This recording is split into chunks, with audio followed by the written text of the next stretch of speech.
Aygen chorrahadan shundoq kelganingizda o'ngga kattaqaniga chapga algoritmga ketiladigan joy bo'lsa, prям yo'lni yuzi mana shu joy. E'tibor bersanglar, qaranglar. Masjidgacha bemalol bir 10 ta mashina qo'yishga alohida joyi bor. Bu joy rent car bo'lib ishlagan joy. Hozir sotuvga qo'yildi. To'g'ridan ham kirsanglar bo'ladi, bu yoqdan ham kirsanglar bo'ladi.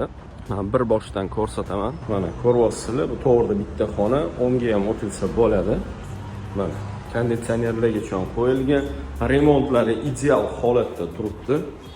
Bu yoq yana bitta prixoshkasi, bu yerda hojatxonasi. Bu podest tomondan kiraverish tomon.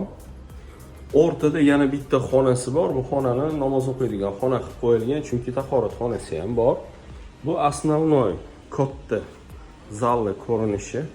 Ko'ryapsizlar, mana shu jihozlar ham hammasi qoladi.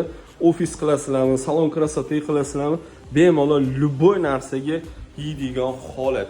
Narxiga keladigan bo'lsa, $115,000 so'rovimizni qolgan ma'lumotlar bo'yicha bemalol qo'ng'iroq qilib aloqaga chiqsanglar bo'laveradi.